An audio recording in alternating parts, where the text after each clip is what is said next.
A União Europeia representa a terceira maior economia do planeta. Impulsionada pela indústria alemã, exportações culturais francesas, artesanato italiano e força de trabalho do continente, é a única entidade capaz de competir com Estados Unidos e China. Mas a posição geopolítica da Europa está em uma base muito mais precária do que a das outras superpotências mundiais. A riqueza que a Europa construiu nasceu das ruínas da Segunda Guerra Mundial, mas a guerra voltou ao continente. Os europeus precisam combater os avanços da Rússia, reagir ao recuo dos Estados Unidos da liderança global e reaquecer uma economia que estagnou. A resolução para toda essa pressão é ou a criação de um superestado europeu ou o fim da União Europeia. Para que os bons tempos continuem, será necessário que os líderes europeus superem as pressões econômicas, resistam a forças externas e neguem as realidades impostas ao continente por sua geografia. Antes de continuarmos, precisamos definir por que a União Europeia existe. Em 1967 já se escreviam livros sobre a ascensão dos Estados Unidos da América como superpotência econômica mundial. Hoje isso é fato, mas para algo escrito há 60 anos foi muito premonitório. Os países transformam poder econômico em poder militar, e o poder militar duro tem sido o núcleo da geopolítica durante toda a história da humanidade.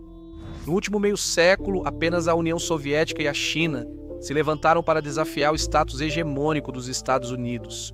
O que eles têm em comum? Ambos são superestados que uniram centenas de milhões de pessoas e abundantes recursos naturais de uma enorme extensão territorial para construir um sistema econômico dominante. Os europeus notaram que cada país era pequeno demais para disputar a dominação global. Então, eles primeiro se uniram como uma união econômica para construir um sistema econômico capaz de competir internacionalmente. E à medida que eles se alinham mais de perto, isso vai diretamente contra a identidade e soberania individual de cada nação. Esse é um verdadeiro desafio. A China tem 4.000 anos de história unificada por várias afiliações, enquanto os Estados Unidos praticamente começaram do zero.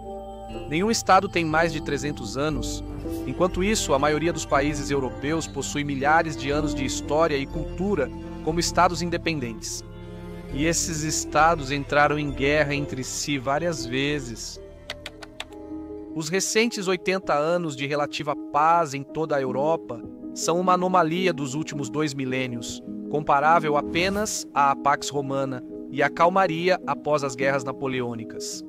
As planícies do norte da Europa são uma mina de ouro econômica. Rios navegáveis ligam terras agrícolas ricas e sustentam o comércio, a riqueza e o acúmulo de capital. Elas começam nos Montes Urais, na Rússia, e seguem para o oeste até a Baía da Biscaia, na França. Esta é uma terra muito cobiçada, mas também difícil de defender. Marchar com soldados ou mover tanques por planícies abertas é fácil. Por isso temos visto conflitos quase constantes. As guerras mundiais 1 e 2 são as mais recentes, mas também houve as 30 anos franco-prussiana e dos 7 anos, entre outras, dos últimos 500 anos. Após décadas de lutas, franceses, alemães, russos, poloneses, austríacos e o restante da Europa viveram breves períodos de harmonia, mas não os mantiveram. Eles enfim estabeleceram normas de paz após a brutal Guerra dos 30 anos. A Paz de Westfália iniciou mudanças. Formaram-se a soberania dos Estados-nação, o declínio da autoridade imperial e os primórdios do direito internacional. Mas só após a Primeira Guerra Mundial, que o Tratado de Versalhes tentou criar organizações internacionais que reforçassem essas ideias. Só depois da carnificina da Segunda Guerra Mundial, a Carta da Organização das Nações Unidas e o Tratado de Paris prepararam o caminho para a paz duradoura na Europa. Ambos os acordos históricos fecharam efetivamente o capítulo de um modelo de diplomacia que havia permitido o uso da força para alcançar objetivos geopolíticos. E, desde então, as únicas mudanças de fronteira que ocorreram na planície do norte da Europa foram resultado do colapso da União Soviética. Agora, a União Europeia alcançou alguns resultados impressionantes desde a sua criação. Ela foi fundada por meio de uma série de acordos com o objetivo de promover a cooperação econômica e prevenir futuros conflitos entre as nações europeias. Ela criou um mercado único que permite livre circulação de bens, serviços, capitais e pessoas entre os Estados-membros. Isso é baseado no princípio das 4 liberdades, que reduziu as barreiras ao comércio e estimulou o crescimento econômico. Eles também harmonizaram as regulamentações para garantir condições equitativas e proteção ao consumidor em todo o mercado único, o que também permite que empresas atuem sem obstáculos entre fronteiras e que cidadãos possam viver e trabalhar em qualquer país da União Europeia. Também introduziu o euro como moeda comum para 20 dos 27 países da União Europeia, criando a segunda maior área monetária do mundo. Devido a essas mudanças, políticas seguem normalizando o comércio. A política agrícola comum apoia agricultores, desenvolvimento rural e estabelece padrões alimentares para todo o continente. A União Europeia negocia acordos comerciais para todos os Estados-membros, o que lhe dá grande influência no comércio global e gera termos favoráveis aos países da União Europeia. Para um burocrata em Bruxelas ou um empresário internacional, tudo isso parece uma grande vitória. Mas, de volta às ruas principais em toda a Europa, existe uma perspectiva diferente. Na Europa, cresceram movimentos nacionalistas que defendem a soberania e questionam a União Europeia. O Brexit foi o único movimento desse tipo a sair, mas provavelmente não será o último. Os processos de decisão da União Europeia são complexos e frequentemente considerados pouco transparentes, gerando a percepção de déficit democrático. Nos Estados Unidos da América, ninguém liga para um órgão regulador financeiro único controlar o continente. Se um banco em Iowa financia uma hipoteca na Pensilvânia ou uma cooperativa de crédito do Arizona permite o uso de cartão de crédito em Montana, quem se importa? Não é assim que as coisas funcionam na Europa. Os rios da Europa não são integrados como a rede do rio Mississippi. É daí que vêm todos os diferentes idiomas e identidades. O comércio alemão viaja pelos rios alemães, com os lucros alemães depositados em bancos alemães, onde são usados para promover os objetivos alemães. Rios, comércio e bancos são todos considerados patrimônios nacionais. Como se espera de qualquer patrimônio nacional, as responsabilidades do banco são, antes de tudo, zelar pelos interesses do Estado. Nações protegem fronteiras para que seus cidadãos aproveitem os benefícios do crescimento do sistema. Programas sociais, infraestrutura e aposentadorias só são possíveis se esse sistema econômico estiver prosperando. Com a livre migração de pessoas dentro das nações da União Europeia, esses estados perdem parte da soberania para definir as demandas feitas sobre esses bens públicos. Isso faz com que a migração para a União Europeia seja uma questão particularmente polêmica. Os Estados-membros frequentemente discordam sobre como gerenciar as fronteiras externas e distribuir os solicitantes de asilo.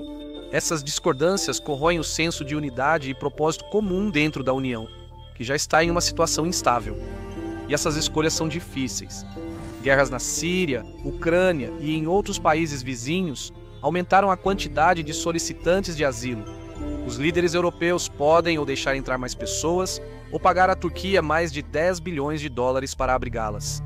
Nenhuma opção é agradável ou barata, e o principal rival da União Europeia está satisfeito em aumentar a pressão. Uma Europa coesa é um problema para a Rússia. Embora os Estados Unidos da América sejam a base da OTAN, a força das economias alemã, francesa e italiana torna os europeus concorrentes reais. Apesar de acordos econômicos individuais com a Rússia, principalmente da Alemanha, a União Europeia continua sendo uma negociadora forte. A Rússia gostaria de destruir a União Europeia. Moscou sonha com uma Europa fragmentada em estados individuais, pronta para negociações um a um. Sem esse poder de negociação coletiva, nações menores como a Eslováquia ou a Bulgária seriam muito mais vulneráveis às exigências e manipulações de Moscou. É por isso que a Rússia constantemente promove narrativas de soberania nacional em vez da unidade europeia. Ela sussurra promessas de acordos melhores e relações especiais para países individuais, enquanto trabalha para minar a União Europeia por dentro. Cada acordo bilateral de energia, cada negociação paralela com um país membro da União Europeia é uma vitória no manual da Rússia. Não são só ganhos imediatos, mas a criação de precedentes que enfraquecem a solidariedade da União Europeia. O Kremlin observa com um sorriso a Hungria, a Itália e até mesmo as vozes e partidos políticos eurocéticos em crescimento na França. Agora, os russos podem determinar os resultados eleitorais? Os resultados da recente eleição francesa sugerem que não, mas eles estão sem dúvida alinhados com um dos lados do debate. Esse é o cerne do desafio que a União Europeia enfrenta hoje. Será que ela consegue manter a unidade que lhe dá força? Infelizmente, não parece que o status quo será suficiente. Como mencionei anteriormente, a União Europeia é uma das maiores e mais estranhas entidades econômicas da história. Ela tem uma moeda comum, concorda em políticas e compartilha acordos comerciais, mas ainda assim mantém que cada Estado-membro tem soberania. Um produto interno bruto acima de 20 trilhões de dólares está atrás só da China e dos Estados Unidos da América. A Alemanha possui economia diversificada, indústrias avançadas e produtos de alto valor agregado, o que favorece acordos comerciais melhores. Commodities vêm da Bulgária, Romênia e Letônia.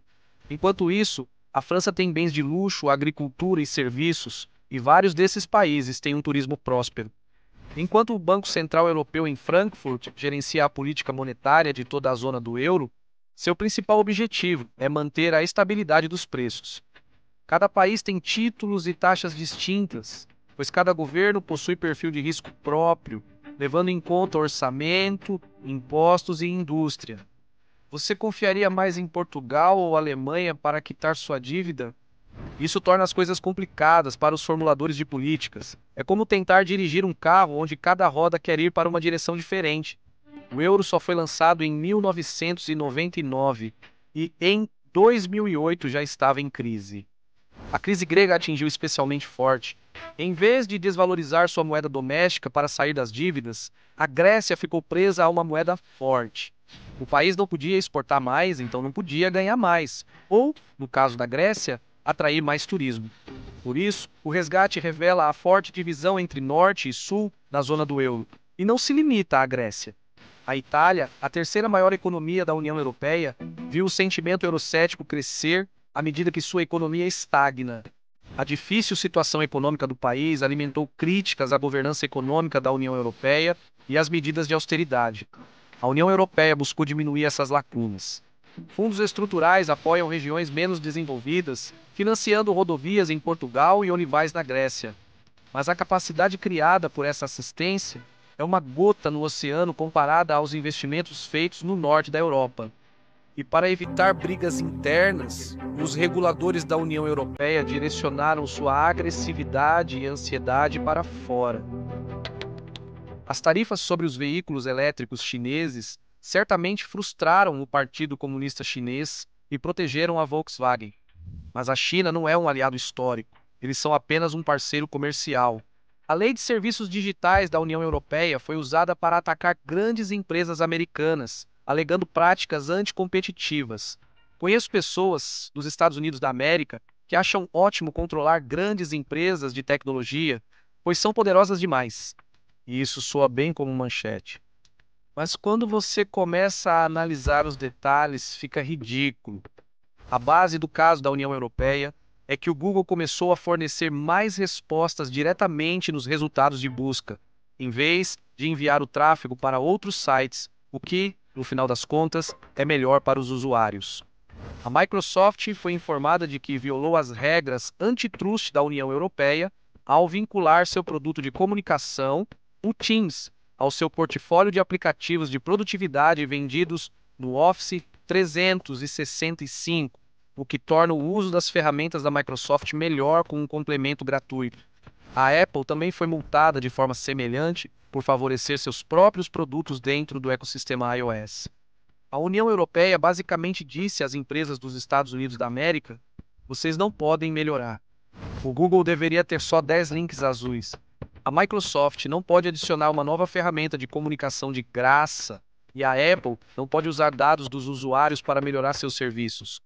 Seria ingenuidade pensar que essas empresas não têm grandes e competentes equipes de lobby em Washington, Distrito de Colômbia. Esses lobistas Podem argumentar que representam tanto os interesses corporativos quanto os dos funcionários diante de multas bilionárias e desvantagens competitivas impostas às empresas americanas. As sementes de uma guerra comercial com a maior economia consumidora do mundo já foram plantadas. Trump propõe tarifa de 10%. Isso seria uma má notícia para a Volkswagen, a Airbus e toda a União Europeia. E há uma grande parcela de americanos que já está questionando o apoio à guerra na Ucrânia, apesar do fato de que a União Europeia investiu mais dinheiro na causa ucraniana do que os americanos. Se os Estados Unidos adotarem uma postura mais isolacionista ou priorizarem a Ásia, provavelmente não cooperarão tão bem com os parceiros europeus nos próximos anos. Será que uma guerra comercial iria se intensificar ou eles encontrariam algum tipo de meio termo? Eu não tenho certeza. Mas não parece que a Europa tenha muito poder de negociação nesse conflito. Esse é um cenário peculiar, sem muito precedente histórico. Quando os romanos ou a França de Napoleão unificaram grande parte da Europa sob um único governo, eles administraram o continente como um império. Eles cobravam impostos dos estados clientes e davam pouco poder em troca. Isso levou a motivos óbvios para a rebelião que a União Europeia conseguiu evitar. Mas é difícil imaginar franceses, alemães, espanhóis, gregos e italianos se unindo tão intimamente quanto os Estados Unidos, certo? Então, a União Europeia está basicamente em um status quo desconfortável. O Reino Unido não está exatamente prosperando após o Brexit, que eu abordei em outro vídeo. A Europa também vive crise demográfica parecida com a da Ásia desenvolvida.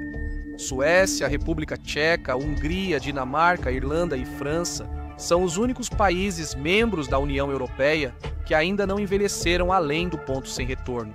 Agora, é estatisticamente impossível para a Alemanha, Itália ou Espanha reverterem sua população. Talvez a Polônia consiga devido ao grande número de jovens refugiados ucranianos, mas isso não anima quanto ao crescimento futuro. A Europa está exausta. Talvez tudo bem, eles carregaram a civilização por muito tempo e fizeram um bom trabalho. Deixe-os descansar.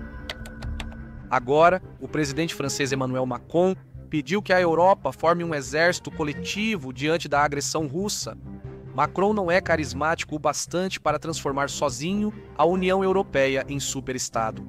Seria necessário uma figura histórica, alguém à altura de Churchill, Franklin Delano Roosevelt Lee Kuan Yew ou Deng Xiaoping. A menos que uma figura assim apareça, eu esperaria que a União Europeia se desfaça lentamente. Eslováquia e Hungria devem ser as próximas a sair. Viktor Orbán, da Hungria, tem viajado entre Kiev, Moscou, Pequim e Mar-a-Lago como mediador de paz para o desagrado da União Europeia. Enquanto outros enviam ajuda, Hungria e Eslováquia compram energia barata para impulsionar suas economias. A Hungria aumentou suas importações de petróleo russo em 56% nos primeiros 6 meses de 2024. Por quê? A Lukoil da Rússia vende para a Hungria com 20% de desconto sobre o preço de mercado em euros. A Polônia já argumentou que a Hungria deveria sair. Vamos acompanhar esses desdobramentos bem de perto neste canal. Inscreva-se para não perder atualizações e veja nosso vídeo recente sobre a Alemanha.